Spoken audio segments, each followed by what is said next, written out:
Valley Arts Music Alliance started mainly because I got really jaded with the music industry. I recorded a CD in 1997. I had played the Iron Horse in '93 when Geordie Herald still owned it. And that was really exciting for me, and I thought, whoa, I'm going to make it. And so I recorded a CD in 1997 with a group of really talented musicians and wanted to do a CD release party. And I wanted to do it at the Iron Horse. And at that point, Geordie didn't own it. He was booking there. He was still doing the booking, and he couldn't put me in. He couldn't give me a gig because I had been out of the press for so long. I didn't have a draw. And at that time, I think a lot of women, especially, when they hear that, it's like, oh, we're not good enough. We're not good enough to play in this establishment. I might as well just quit. And I was tired of playing that role. I was tired of okay, well, if I don't have a draw, I can't play in your place. And understanding that they have a bottom line and they have to make money, I wanted to find a place where we didn't need to have a draw to play.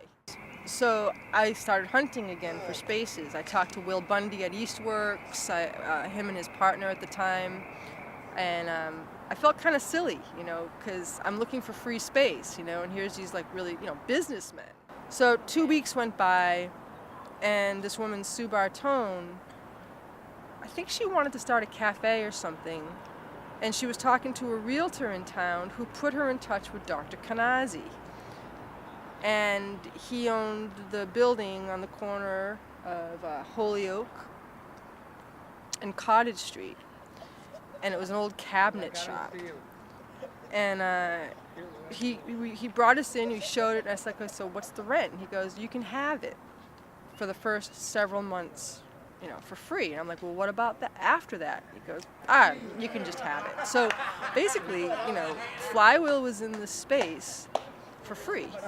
We had free school, spelled SKOOL, where people would come in and we'd learn how to make books and do yoga, and we had a family come in, and we had a 9-year-old helping with the cafe and coming to meetings with her parents, and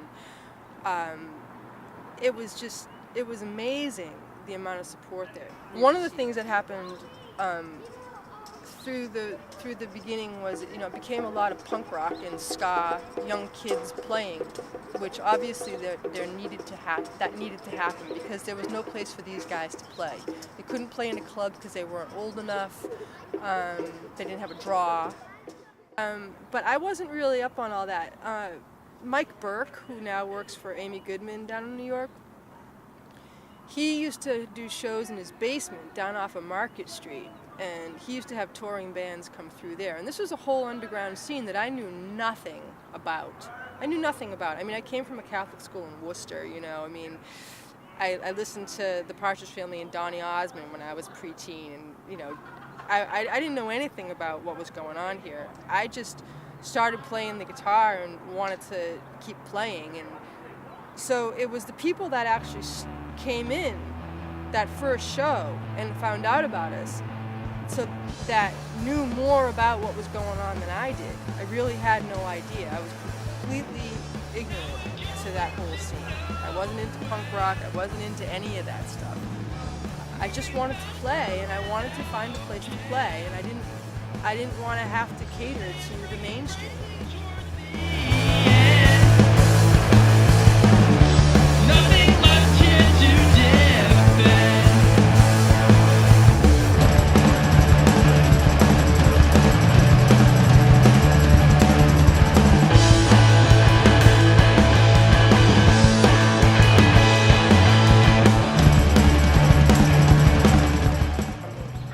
Now that they're in this new space and they're more visible, and the family center's there, and Jazzercise is there, and people are learning what Flywheel is about, more and more people are going to get involved, and there's going to be more of a diversity. Flywheel is a nonprofit, community-run arts organization, and we're an all-volunteer, collectively run group of people. And we've been in East Hampton since 1999, and since last April, we've been doing stuff in the old East Hampton Town Hall building. So what we try to do is give outlet for music, art, other creativity stuff to be able to happen in East Hampton, which 10 years ago was a community that didn't have a lot of like really cool DIY type stuff happening in the town. So it's kind of changed the town of East Hampton, the local community dynamically. Playing Lady Fest, and she was Megan. Oh yeah. So she was also excited that someone from Flywheel was Yeah. there. So that was Awesome. Cool. So I think that's it. Wind down, yeah. And did you, in the announcements, did you talk about the box out there?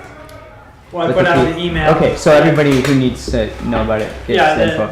there's a box, and there's I sent it out to the bookers. Okay. If they have questions, they can ask me. The only thing, I'm going to try to help out with Cafe tonight, but I just can't tell how consistently everybody's going to be able to do Cafe for small events. I hope that it continually staffed, but I think it's a hard thing for some people. It's like The old building down the road on 2 Holyoke Street was an old doctor's office, and it was a building that we kind of conveniently had different rooms. So there was a room for a cafe in the front, a room in the middle for performance, a room behind that for a gallery, and then a room in the back for storage and a small office. So it was kind of a nice setup. There was some limitations with space for performance things, and that was difficult because there's a certain point where we had events and we just guessed, oh, we could let 100 people in here, it'll fit. Nobody really gets too crammed. And then after a certain point, there was an event that happened in Rhode Island with that fire with Great White, and we had to have an alarm system put in and some other things to fireproof the space. And our capacity got changed to 80 people with volunteers and performers. And we became kind of limited with what we could do at certain events. There were people who had performed at Flywheel in the late 90s who couldn't come back in 2005 because there just wasn't enough room for their audience. So we were looking for other options, for alternatives for spaces, and we found out that the old East Hampton Town Hall was going to be getting renovated and turned into an arts performance building, something that was kind of in the center of East Hampton and dedicated to community arts. And we felt like Flywheel was a good part of that place. It could become part of the identity of that. It was a lot of work going into this building. There was a lot of room that had to be worked on. The performance space that looks wide and open now was actually like 4 or 5 different office spaces, so walls had to be demoed. There's a bunch of technical stuff that we did, and we had to do things just structural things like the ceilings and the walls were made out of tin.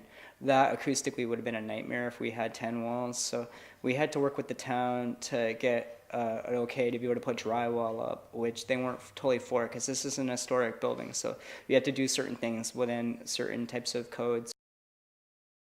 I set up a show for some friends from Long Island called Slingshot Dakota, and we used to have in the old space there was this like row of lights that would shine down on the performers, and these lights had these little like gel attachments and I remember I was just watching the band and standing under the gel attachment, or standing under one of the lights, and the gel attachment just flies down and hits me on the head and ends up cutting my head a little bit.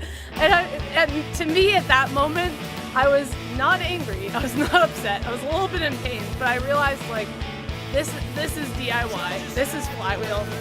This is like really fun, even though I got a little hurt. It's like it's to me that moment just made me realize like, hey, I am like doing this myself, and we're all here for the same reason. I feel like having a space like the Flywheel, to be able to have a space that is all ages, that is all volunteer run, that anyone can get involved with is really important in a community. And I feel like the reason why it's important is because you need things like this for the youth and for anyone in the community to be able to get involved with. I feel like by only having an area that has clubs that are 18 plus, 21 plus, it's not very like inviting for anyone that's younger. It doesn't like, the focus is not on the music in those cases, at least in my opinion. And I feel like by having this this space for artists to kind of like do whatever they want is like a really amazing thing, and we're very lucky to have it here in town.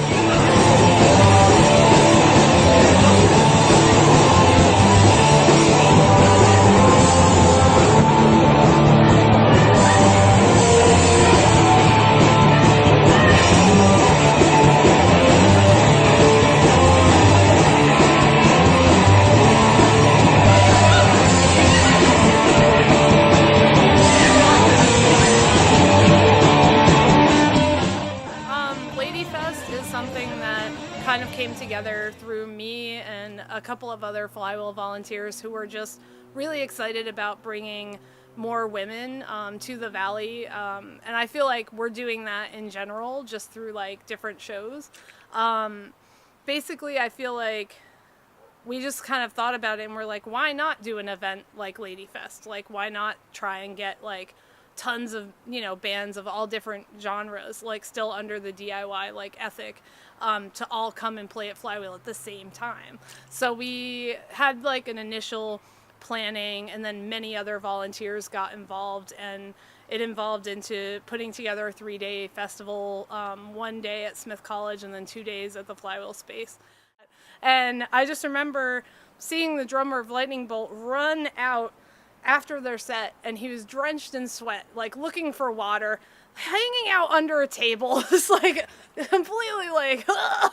And to me, that's just like, again, kind of like symbolized like how amazing DIY is, and places like the Flywheel, to be able to be in a room that packed with people, play your set, and you're just, you know, there's absolutely no line separating performer and audience, which I feel like is like one of the reasons why Flywheel is so great. We get happy and we get sad.